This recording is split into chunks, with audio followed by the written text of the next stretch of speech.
तुम्हारे बगैर मैं बहुत खचाखच रहता हूं।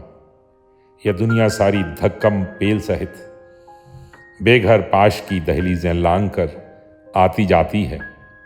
तुम्हारे बगैर मैं पूरे का पूरा तूफान होता हूं, ज्वार भाटा और भूकंप होता हूं। तुम्हारे बगैर मुझे रोज मिलने आते हैं आइंस्टाइन और लेनिन।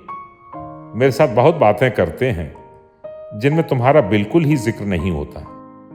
मसलन समय एक ऐसा परिंदा है जो गांव और तहसील के बीच उड़ता रहता है और कभी नहीं थकता। सितारे जुल्फों में गूंथे जाते या जुल्फें सितारों में, एक ही बात है। मसलन आदमी का एक और नाम मंशविक है और आदमी की असलियत हर सांस के बीच को खोजना है।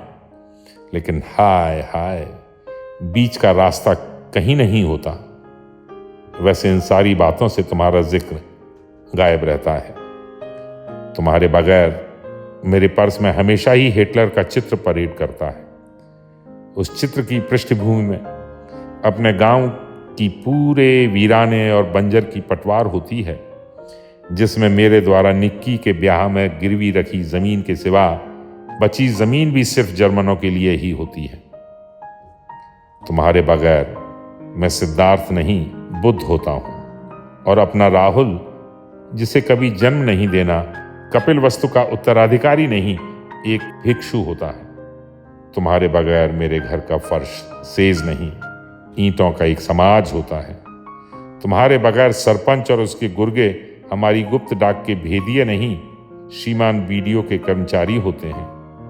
तुम्हारे बगैर अवतार सिंह संधू महज पाश और पाश के सिवा कुछ नहीं होता। तुम्हारे बगैर धरती का गुरुत्व भुगत रही दुनिया की तकदीर होती है, या मेरे जिस्म को खरोंच कर गुजरते अहाद से मेरे भविष्य होते हैं। लेकिन किंदर जलता जीवन माथे लगता है, तुम्हारे बगैर मैं होता ही नहीं।